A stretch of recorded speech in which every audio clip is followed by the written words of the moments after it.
All right, you ready to do it? Yeah, let's do it. All right, let's do it. All right, so 5, 4, 3, 2, and 1. All right, guys, welcome back to the Trauma Therapist Podcast. I am very excited to have as my guest today, Heather Cobb. Heather, welcome. Hi, it's lovely to be here. All right. So Heather is a peer facilitator, poet, and trauma survivor. She lives with a partner and an adorable Staffordshire bull terrier in Yorkshire, England. Heather's activism draws on her ongoing recovery from bipolar and childhood sexual abuse. After losing a decade in the psychiatric system, failing to get a degree, and hold down paid work, Heather decided to use her lived experience to become a peer facilitator. Currently, she facilitates bibliotherapy sessions in NHS, inpatient, and community settings, using stories, poems, comics, and myths to support her peers in defining their struggles and making a recovery. Awesome. All right, so once again, welcome. Before we get going here, share with the listeners where you're from originally, and obviously it sounds like, or where you're calling from now, and we'll get going. Sure. So I'm from Yorkshire, and my extended family are all from Yorkshire. But I grew up in a little town in the south of England called Milton Keynes. It was built in the 1970s, and it's famous for being made of concrete and having lots and lots of roundabouts. Nice. That's kind of, it was quite an affluent area, and then I moved back up to Yorkshire when I was about 20. And Yorkshire's a lovely, multicultural, rural, exciting place of lots of different people. So that was lovely to have that experience, really. Awesome. Well, look, I'm excited to have you on here because I love talking to people who are doing it, and you're doing it. And what I mean is, taking your experience and using it to help other people. I mean, to me, that's so inspiring. So share with the listener, let's get into it here. How the heck did you get into this field? Very much by accident. And I was listening to one of your episodes with, I think it was Nancy Morgan. Oh, she was yeah. speaking about getting people who'd been through her treatment programs in to train, newer doctors and professionals. And I thought, that's so great. And that is sort of what I'm doing, and what a lot of people are doing. And sometimes people think that you have to have letters after your name, you have to come from an academic background to help. So for me, I've kind of taken the sideways route, drawing on my lived experience, and that's been able to get me into working with people in a way that I don't think I would have sort of thought was possible for me maybe a decade ago, or certainly as a young person. I didn't really know what I wanted to do with my life, although my mum works for the National Health Service as a nurse, so I've always been around that idea of caring for people and seeing recovery and how magical that can be. So that's kind of why I got in contact, because I thought I'd love to be able to talk about the other ways to working with people who are dealing with trauma that perhaps don't involve the academic work, although I think we need professionals, absolutely. It's good to have both. So let's go back a little. I want to hear what initiated this. And obviously I'm not asking you to lay everything out, but I do want to hear what the inspiration or propulsion was, in a sense. So I think probably if I tell my story kind of in 3 acts, because I suppose a lot's happened, so I'm going to kind of tell it in 3 acts. And it begins, I was sexually abused at the age of 3 by an adult who should have protected me and loved me, and instead was quite angry. So and at that point in my life, I was 3, I was a very sweet-natured little girl, and I didn't really have the language to understand what was happening to me. I didn't know what rape was. And I did what children do when they go through that very often. So I dealt with that by denying it, by dissociating from it, just kind of splitting off from it. And when that wasn't working for me, I used self-harm. But I grew up as a child feeling like it was very important to keep that abuse secret. Like, that was very important. And I wanted to grow up and be a normal person. And my goal was for people not to find out how ashamed I was, and to see how I felt about myself on the inside, because I'd taken the bad thing that had happened to me and I'd made myself the bad thing. I'd internalized that badness, which I know now is very common, but obviously as a child, whatever you grow up with is your normal, isn't it? I suppose. I mean, 3, my So God. yeah, really painful.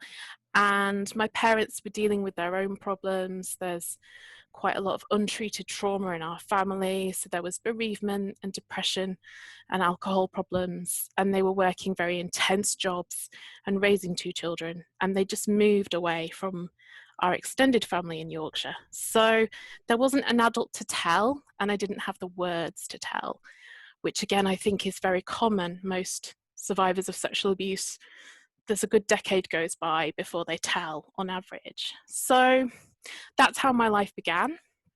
And those coping strategies worked to some degree throughout my teens. And I arrived at university in my early 20s to study theology because I didn't really know what I wanted to do with my life. And I thought, there are no right answers in theology because no one really knows what happens when we die. I get to read books and talk about big ideas. And I enjoyed that, but very quickly, having left home and finding some safety, all of the trauma came up. So And at let the me, if I time, may, yeah, so between the time this happened at 3 and university are many years. During that time, yeah. were you cognizant that something had happened? Did you know that you'd been traumatized, or was this subconscious at this point? I think it was a bit of both. I think there were some memories that came through, but I think most of the memories that I have, although I can remember the room, a lot of what I remember is a body memory. Mm, So it happened at a point where I don't think I had words. I okay. don't remember that memory in words. I remember it in sensations and what I could see in the room. And I can remember the physical pain, but I don't think I was old enough to know what was actually happening.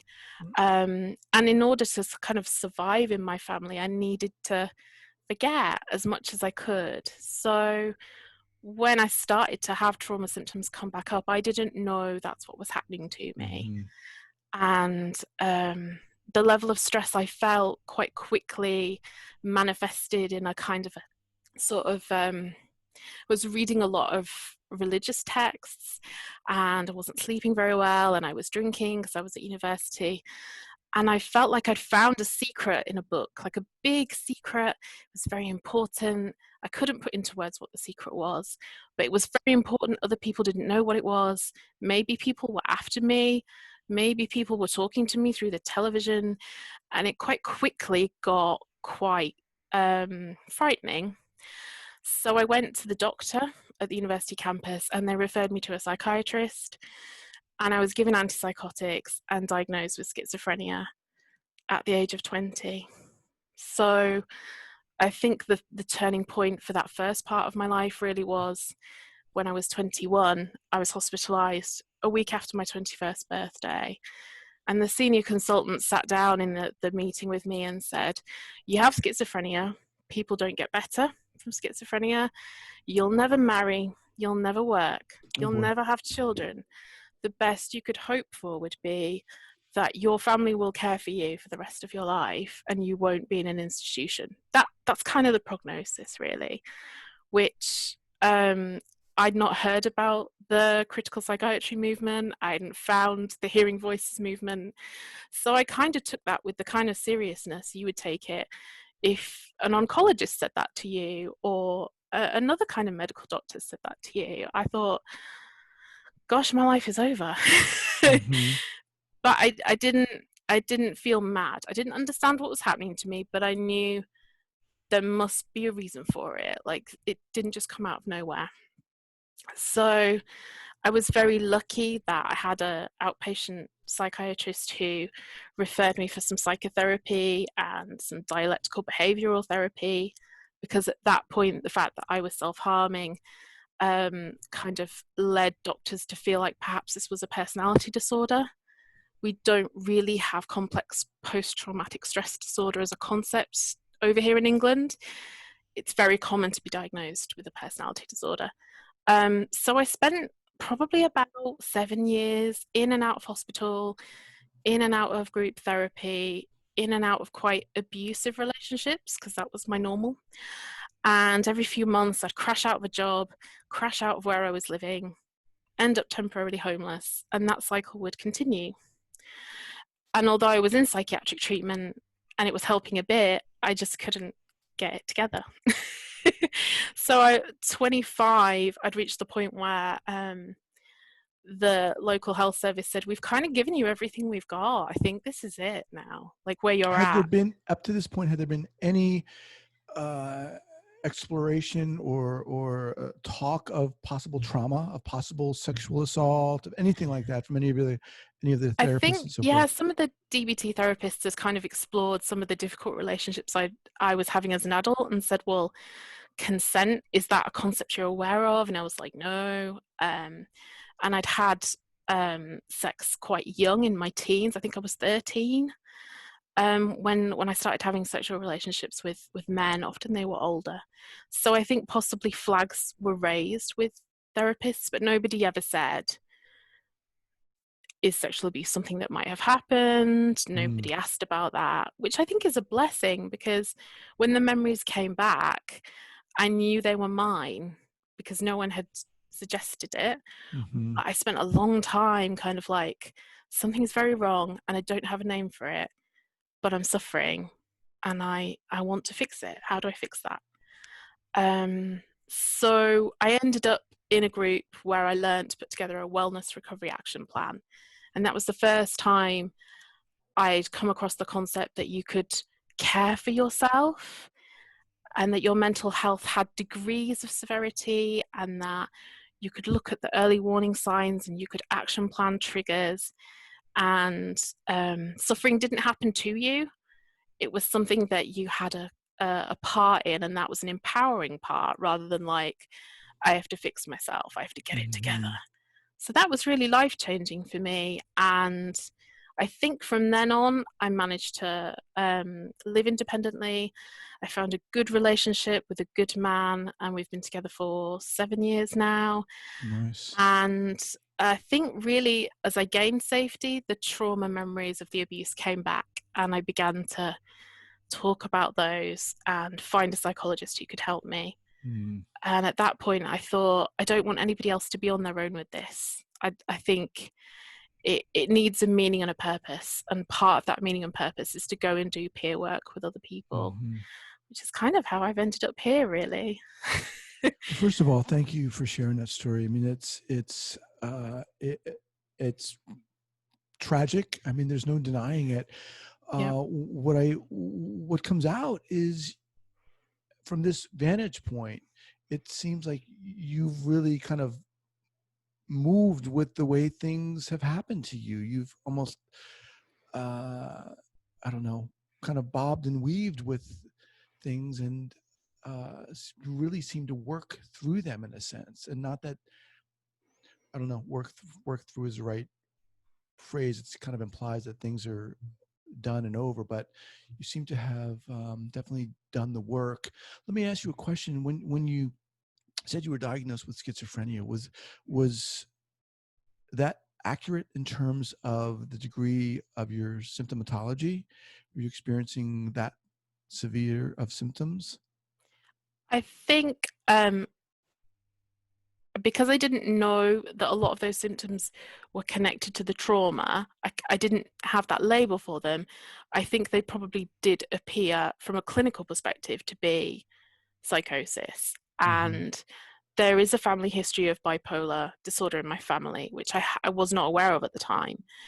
And I am, I've taken lithium since 2008, and that's helped tremendously with my mood disorder, that kind of, because I would have high and low points. But I never found the antipsychotics helpful. And in time, a couple of psychiatrists have reviewed my case and said, we don't feel schizophrenia is accurate, because there's a degree of insight that is just not there for people who are affected by schizophrenia. We don't feel that that label was appropriate, perhaps, but at the time, that's kind of, yeah, That was the story I was sort of told. And it did almost feel like, you know, in like a Disney movie, and the villain comes in and they pronounce a curse over the child, and it's very final and dramatic. It really did feel like that. I thought, wow, I'm 21, and like, how many years have I got to live like this? What if this is true? Because when a doctor says something like that, you believe them generally. I was like, oh Right. God, gotta, and then I wasn't happy with that. I thought, no, I want more for myself. Like, I don't want to take these antipsychotics forever. I'm not happy with them, and they're not helpful. Well, good for So you. it was a step, Right. and I'm sure those doctors were doing the best they could, but I'm glad that now we're looking at that intersection between psychosis and trauma and saying, well, maybe those things are linked. Maybe Which there's a they relationship are. there. Yeah, Yeah, there is a strong relationship there. yeah, So, all right.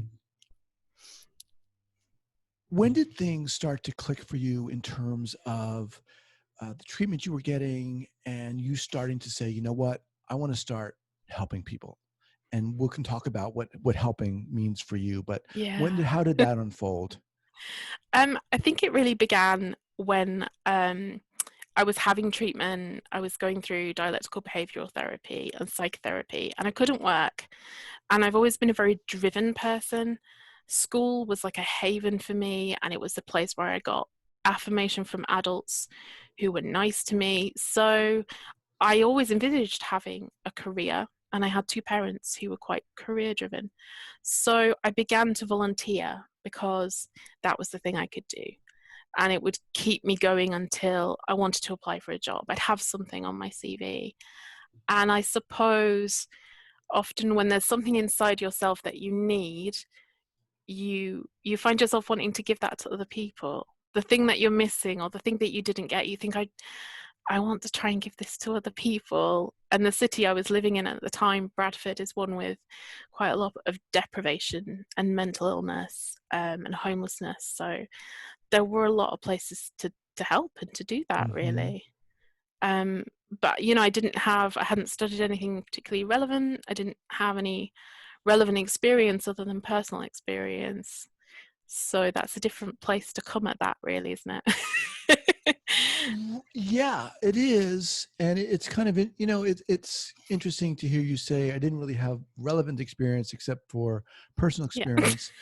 But there, of course, it's learning how to use that personal experience, right? Yeah. And I think this is a really interesting conversation that we're going to get into here. Um, I do want to say that you embody this empowering sense about you. I mean, it's really inspiring to look at you sitting there, to hear you talking, and to hear you talking about, the experience you've gone through, and the process, and the symptoms you've experienced, and how you moved through those and worked with those. I just want to recognize that, Heather. It's empowering. It's what this podcast is about. Thank you. Yeah. I'll take a moment to accept that compliment, because my therapist is like, that's an important thing to do. You've got to build yourself up and not like knock yourself down that way. So thank you. Yeah, well, you're welcome. Yeah. And it's something, it's not easy sometimes for people to take compliments. Sometimes it's hard for me too, Yeah. but so all right. So what did you do? You decided you could maybe use your lived experience. What were the steps? What happened? So I began volunteering for a housing organisation that had helped me get housing. And that involved sort of getting together with people, and some of it was education. So we would run courses for people on life skills. Some of that involved working with refugees. So Bradford has quite a good reputation for settling refugees from Syria and Iraq. So I got to meet people who'd been really very traumatized, you know, victims of torture and of displacement. And especially if there's a language barrier, a lot of what you do is very much about your body language and your presence, because you Mm-hmm. don't have clever words. And what could you say to someone who's been tortured in Afghanistan anyway? Like, where would you begin? That's such a different life experience. And then I applied to join the management board because they were taking on people who'd gone through the service to join the management board and work with the chief exec and the senior management team to steer the organisation. And I thought, that sounds terrifying. I should have a go at that. That sounds way beyond my level of seniority. Let's try that for a bit. And that was wonderful because the CEO was a very stern, intimidating woman. She'd set up a homeless shelter in Bradford.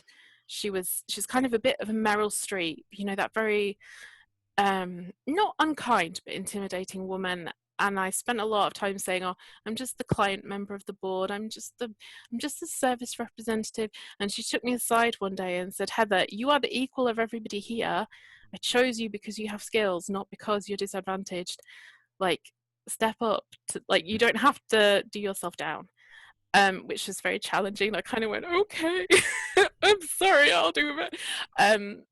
But it reminded me that actually, like you say, lived experience is valuable, and you don't have to apologize for what you've been through. You don't have to treat it as if it's lesser. So I think that was a big moment for me. And at that point I thought, well, right, I'm going to go off and get as much done as I can, because I'm not in a position to get a degree or a job. And the kind of driving force here, again, is that you wanted to what? Help people, or make sure people didn't experience what you'd experienced? Articulate that a little more for me. I think so. I think I felt like if I didn't go back for the people that I knew were alone and further back on the path, if I didn't go back for them, then it's not redeeming what happened to me, because what happened to me happened and it can't be undone. But I didn't want to leave anybody else on their own with it. I can think of times when somebody said a kind word or reached out or sat with me in it, and it meant such a lot. And I wished when I'd got into psychiatric services, there'd been a guidebook or a roadmap from people who'd been through it to say, you're going to feel lonely, you're going to feel rejected, professionals are going to struggle, they're probably going to have off days, and they might treat you badly, and that's not necessarily about you. And you learn that by doing. And I didn't want anyone to have the bumpy ride that I had had through that, I think. I didn't want to kind of leave anyone behind, especially having been in psychiatric hospitals. It feels weird to get out of a psychiatric hospital and everybody that you've built a bond with is still there. And you kind of want to take them all and just bust them all out. So I think that was the motivation. You talked about the topic of reaching out and becoming a facilitator or helping people in different ways other than academic and getting a degree and so forth. Yeah. And I think that's very powerful. It's something on this podcast I often talk about, because a lot of people get into this field to help, to fix, to take the pain away or to prevent pain. Yeah. And oftentimes, and even if for me, it wasn't a conscious, I hadn't explored my reason for doing it, but it needs to be kind of illuminated and unpacked and explored. Yeah. So talk about those other ways and why they're important to you. So I had a chance to qualify as a Wellness Recovery Action Plan facilitator. And that program began in the US in the 90s with Mary Ellen Copeland, who had life experience of her own, had unsatisfying care, and she did a research project across America to ask people, what works for you? How are you living with chronic mental ill health? And they all got together and had a conference and decided, we need to organize what we've learned into a system that people can apply. That's where Wellness Recovery Action Planning came from. And they have quite a rigorous training for that. And to deliver that and facilitate a wellness recovery action plan, you have to have one and use it. So it's delivered on a peer basis. And I had the chance to train, and there was an organization that paid for that training for me, because I would not have been able to afford to do it myself. And it was there that I learned to question why I'm driven to facilitate groups. And am I doing that on a peer basis? Like, what does that mean? Are you doing to somebody or for them or with them? And what are you bringing to your peer work? What's your baggage and what's your attachment style?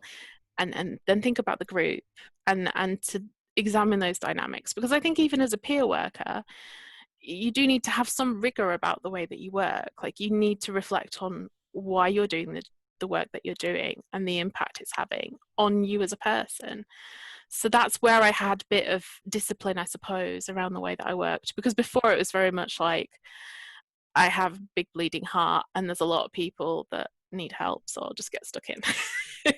But let's not discount that, right? I mean, that there's Yeah. something to that. I mean, that's Yes. probably the Yeah. place that a lot of us begin this. But you're right on the money in terms of the importance of cultivating that self-awareness about what you're bringing, what your baggage is, and so forth. I mean, I think that oftentimes goes unchecked or unnoticed. And it's very interesting because what you're talking about here, it doesn't, a degree matters only so much. These other qualities that you're talking about, if someone just has a degree and they don't have those other qualities, I mean, really, how effective, um, and I put effective in quotes, are they going to be in terms of creating a relationship with someone? So it's all these things are all these elements are so important. So I'm sorry, I didn't want to interrupt, but I want to keep talking. Go ahead. No, it's good. It's good. So I think, and that's one of the other reasons I wanted to speak to you, because I really feel that sometimes there is that reluctance from survivors to offer what they have, and there is such a lot to offer if you've had this lived experience. It's an insight that you just can't get in a school or a university or a college. And I didn't want people to feel like you have to be fixed and 100% healed before you start doing peer work with other people. Like, it's all right if you're still in that process. We tend to think of recovery as a very linear thing, and there's like you ride off into the sunset as a healed person, and then you're really great at everything forever. And like, Right. but we do, don't we? Like, that is kind of the idea. And I think a lot of people that I've met that have a talent for this are unsure about beginning, because they're like, well, I've not really dealt with all of my stuff and I still have really difficult days, and I don't know what if I have a flashback or I dissociate during a session, like, but I wanted to encourage those people that I think there is a lot that you do have to offer, and even professionals have to learn what to do when groups go sideways and things go wrong, and everyone has these bad days. Yeah. Again, isn't it funny that on the other side of that, we assume that if you're a professional and you've been through traditional training routes, your mental health is probably ticking along really great. Like, your knowledge of trauma is academic, and that's not true either. Well, Is it's it? not true, and I think anyone who's listened to this podcast can certainly say that.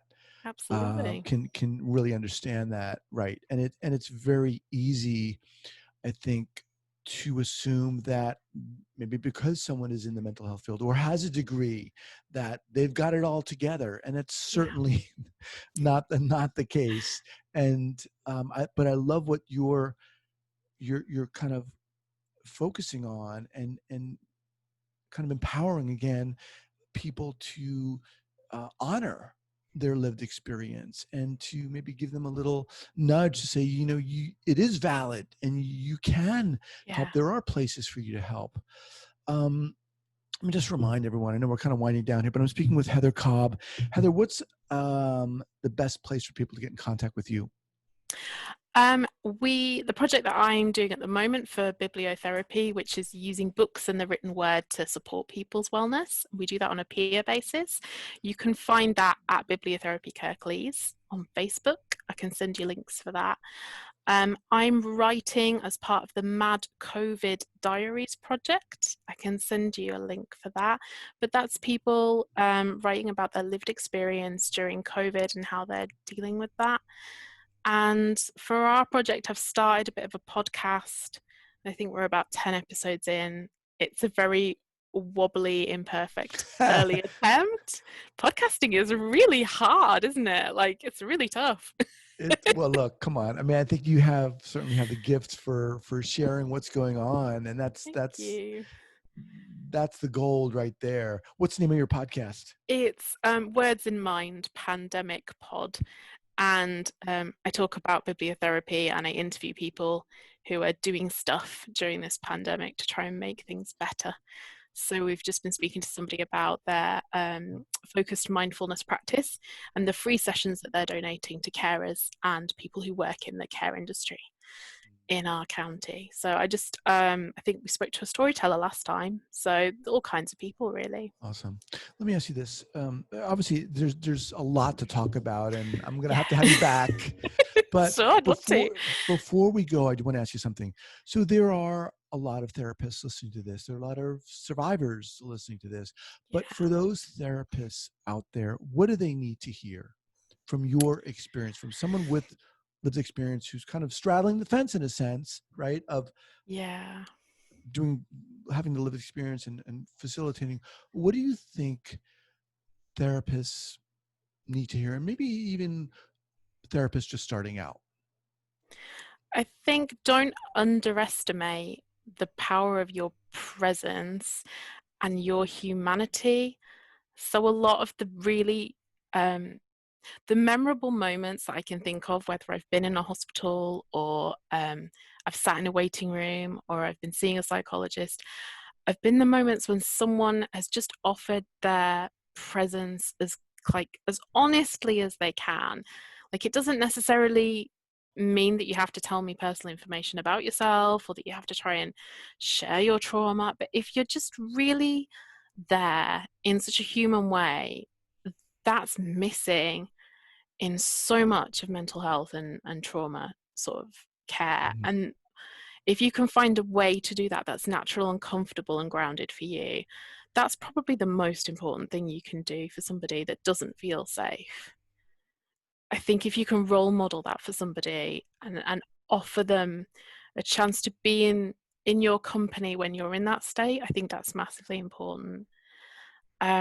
And if you can challenge this idea that recovery is like a linear process, particularly this kind of neoliberal idea of recovery that is like, when you recover, you can live a normal functional life that will involve having a job and being like everybody else. And if you've got chronic ongoing trauma, then that's like, oh, you've sort of recovered, but not really. Have an open mind about what recovery is going to look like for different people, I think would be the other thing. Like, be curious about people whose trauma recovery doesn't look like the typical route, I think. Well said. Yeah. I love it. Off the top of my head. Well, beautiful. It's beautiful. I love it. And closing out here, do you have any go-to book recommendations? Whether trauma related or not? Yeah, I'm sure you do. Books are my jam. Give me one. I'm going to hold you to one. One. I've brought it with me actually. I'm going to recommend this one. It's called Letters to Survivors. It's by Matt Atkinson, who is an American, what does he do? I think he's a therapist and a social worker. This is lovely because he invited his clients to write an encouraging letter, to handwrite it to survivors of rape, to women who survived rape. And he collected these letters and he's published them in this book. I keep it by my bedside. They're very real. They're very genuine letters. They're not all fluffy, sunshine and rainbows. And he includes the handwritten letter and then a typed version of it as well. Wow. And I just think if you're somebody that is dealing with sexual trauma, I think actually, even if you were somebody who wasn't a woman, you'd probably still get a lot of comfort from this book. I don't think it's too gender specific, but it's a beautiful companion on the dark days. Awesome. So Letters to Survivors by Matt Atkinson. Heather? I could recommend you like 100. I know, sure you could. It's such a hard question. Look, I love talking to you, man. You're awesome and you're powerful, and really, this is why I do this podcast today, because I get to talk to people like you, and it's so inspiring. So thanks again. and I meant it. I'd love to have you back. We'll talk about that at a later time. I'd love to come back. Awesome. All right, take care. Great, thank you.